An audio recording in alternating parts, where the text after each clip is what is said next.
15, and again you're listening to Acoustic Cafe.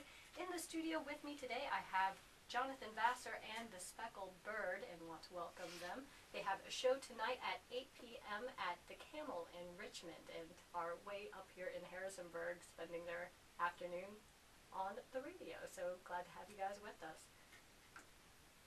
So today we have Jonathan Vassar, Antonia Fisher-Duke Vassar, and Joshua Quarles. Their fourth member, Chris Edwards, isn't here today, but welcome, guys.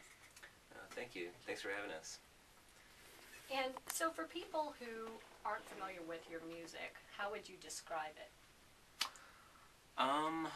It's rooted in folk tradition, for sure, but kind of impressionistic lyrics, kind of eclectic instrumentation. We've got cello and clarinet and banjo, mandolin, accordion, glockenspiel, a lot of different things. But while it's rooted in kind of a folk tradition, it's also got a lot of more contemporary kind of songwriter influences as well. So, in other words, it's hard to explain in a few words. So just a mix of everything. I'll just ramble on and on. And Chris, I keep saying Chris, but Joshua, what is your contribution of all of those instruments that Jonathan just mentioned? Mainly play cello and clarinet. Cello and clarinet. How long have you been playing those instruments? I've been playing clarinet since high school, and I picked up the cello about 3 years ago. 3 years ago? Yeah. Wow. And Antonia? I play the accordion and glockenspiel. And those aren't normal instruments that people play in high school, correct? They're very cool. Yeah, I didn't say they were uncool. And so how did you learn to play accordion, and how did you choose that particular instrument? I picked up the accordion just so I could be in the band. Oh. Did you start out as a groupie? Yeah. And Antonia, I should say, is Jonathan's wife. So he kind of had to let me be in the band. Whether or not you played accordion or not. No choice in the matter. Thanks.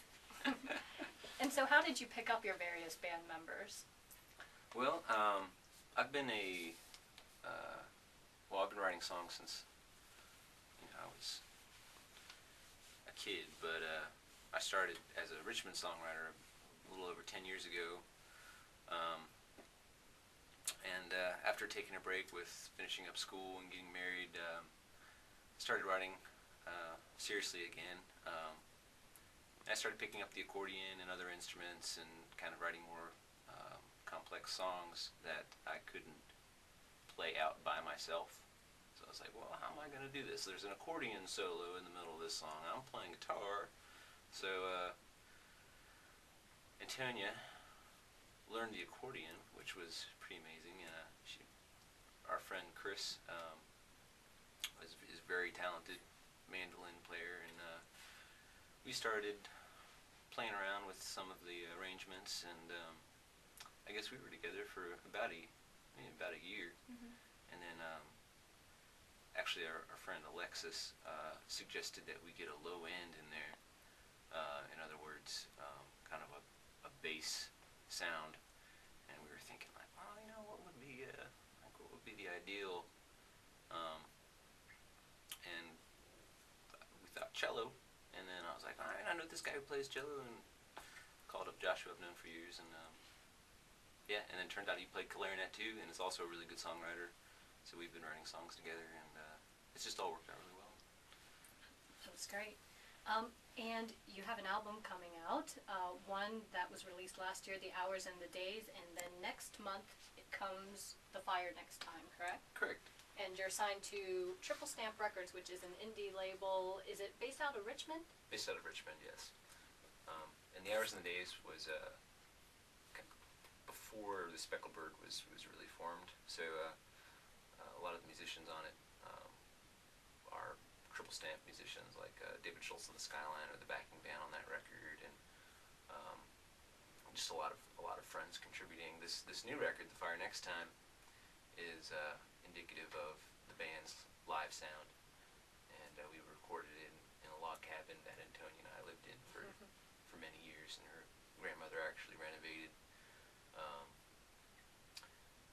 So it's kind of more of a. The first record was kind of a re-entrance into the Richmond music scene, and it's a very supportive collective effort. And this is more of kind of a personal statement by the band itself. So we're really excited about it. Influenced by Log Cabin, this one. Yes, yes. We tried to use the space and a lot of the kind of incidental noises. I don't know how much of that will come through, but I'm pretty sure on a few tracks you can hear some crickets in the background and some frogs. So that's pretty cool. Right on. Okay, so would you be willing to play a song from your album? Love to. Yeah. This is called A Match Made in Heaven, and I actually wrote it. This is one of the first songs I wrote back in 2001 when I first met Antonia, and we decided to bring it back into the fold for this record. And Antonia is featured on the vocal mock saw, which is something to behold and something to hear. You're going to have to describe that one. The vocal mock saw. Mock saw, yeah. It's well, the saw is used as an instrument by a lot of well, I don't know about a lot of folk musicians, but you know, all over the place. like the real, down home folk musicians, and it's found its way into the indie music scene through like Neutral Milk Hotel and stuff like that, and our friends Hope for a Golden Summer use it. So Antonia was picking it up several months ago, but then decided it would be a lot easier and she'd have a lot more control over it if she just used her voice to mimic the sound the saw makes when bowed. So Well, that's less dangerous. it's also less dangerous, and it's a lot easier on your hands because the saw is a very difficult instrument to play. But yeah, so it's what she's known up and down the East Coast for. For mimicking the saw. For with her mimicking voice. the saw. Jonathan Vassar and the Speckled Bird here at the WMRA studios. They're performing a song off of their new album, The Fire Next Time, which will be released next month.